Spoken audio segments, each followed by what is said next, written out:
గొండు సంస్కృతికి ప్రతీక నాగోబా జాతర.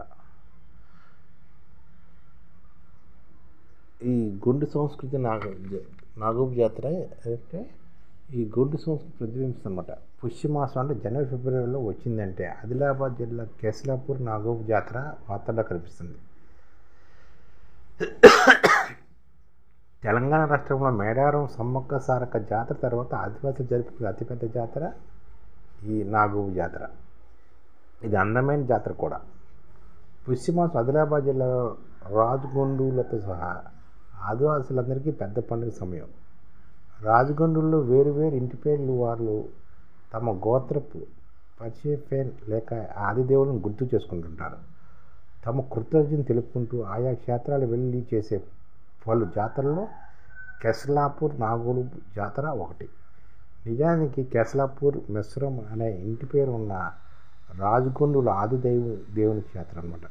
కానీ మెస్రం ఇంటి పేరు ఉన్న 7 దేవతల గోత్రం రాజగొండులు ఎక్కువ సంఖ్యలో ఉండడం, దాదాపు 2500 కుటుంబాలు వల్ల వాళ్ళతో పెళ్లి సంబంధాలు ఉన్న ఇతర గొండులు కూడా తప్పనిసరిగా జాతరలో పాల్గొనవలసినాయి ఉన్న కారణంగా నాగోబా జాతర కాలక్రమంగా గొండులది జాతరగా ఇతర ఆదివాసేతరులు కూడా ఈ సమయంలో దర్శించే జాతరగా రూపుదిద్దుకుంది.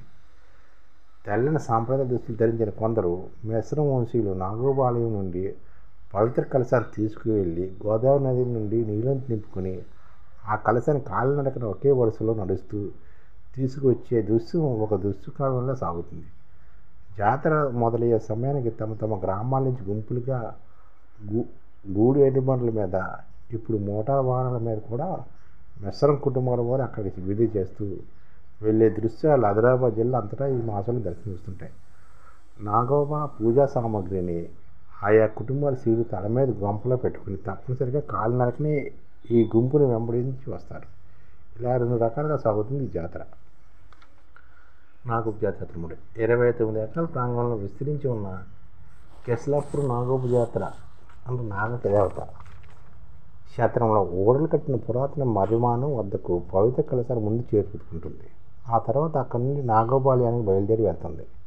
5 రోజుల పాటు చక్కనైన ఆచార కర్మలు, పూజా కార్యక్రమాలతో మెస్రం వంశీయులు జరుపుకునే సంబరంలో లెక్కలేని విశేషంగా కనిపిస్తారన్నమాట.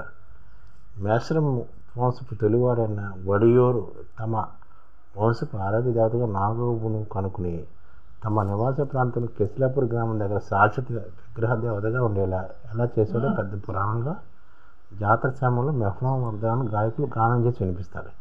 ఇది అక్కడ కనిపించే విశేషం. జాతర వైభవంగా అలా ఉండగా గత 6 ఏళ్లలో కేశలాపూర్లో వచ్చిన పెద్ద మార్పు అక్కడ అద్భుతమైన దేవాలయ నిర్మాణం రూపుదిద్దుకోవడం. పేద రైతుల నుండి ఉద్యోగుల దాకా మెస్రం వంశీయులందరూ 5 సంవత్సరాల పాటు చందాలు వేసుకుని కూడగట్టిన 4.5 కోట్ల డబ్బు వల్ల ఇది సాధ్యమైంది. అక్కడ దేవాలయం ప్రభుత్వం అందించే తోడ్పాటు ఉండగా తమ సొంత కృషితో భవిష్యత్ తరాలకు కానుక నిలిచిపోయాయన్న ఆశయంతో తాము సమిష్టిగా నిర్మించుకుని ఈ పని పూనుకున్నామని కేశలాపూర్ గ్రామ పటేల్ మెస్రం వెంకటేశ్వరరావు స్వయంగా పరిశోధకులు, విద్యావేత్త కూడా అయిన పర్తాన్ మెస్రం మనోహర్ తెలిపారు.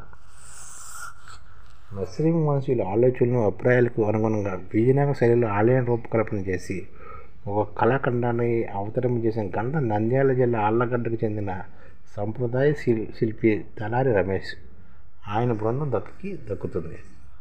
ఆలయ నిర్మాణానికి అహోబిలం ఆలయంలో వాడిన ఎర్రరాతిని, నాగోబా మూల విగ్రహానికి కంచి ప్రాంతంలో దొరికే కృష్ణశిల అంటే నల్లరాయిని వాడారు.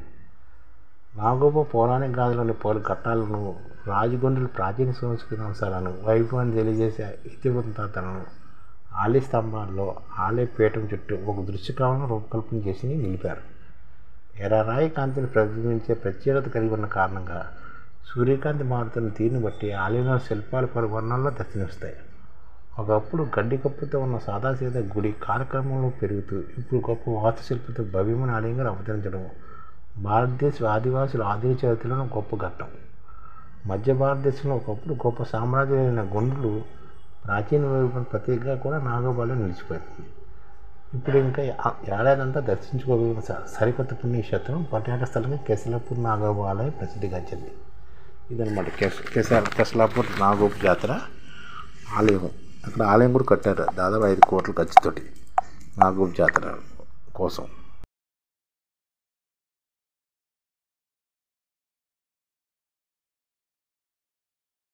ఈ ఛానల్ ముఖ్య ఉద్దేశం ఏంటంటే మన తెలుగు రాష్ట్రాల్లో 1 కోటి మందికి సంఘటిత రంగాల్లో ఏ విధంగా ఉద్యోగాలు ఇవ్వవచ్చు, కనీస నెల జీతం 30,000 వరకు ఏ విధంగా ఇవ్వవచ్చు, ఏ విధంగా చేస్తే ఉద్యోగాలు సృష్టించబడతాయో వివరిస్తూ ఈ ఛానల్ వీడియోలు వస్తాయి. అలాంటి వీడియోలు మీకు కావాలంటే మన ఐడిఎఫ్ భాస్కర్ ఛానల్ని సబ్స్క్రైబ్ చేసుకోండి. ఐడిఎఫ్ అంటే ఇండియన్ డెవలప్మెంట్ ఫోర్స్. ఈ వీడియోలు చూసిన తర్వాత మీకు నచ్చితే లైక్ చేయండి, మీ ఫ్యామిలీ మెంబర్స్కి షేర్ చేయండి మరియు మీ ఫ్రెండ్స్కి షేర్ చేయండి. Thank you. నమస్కారం.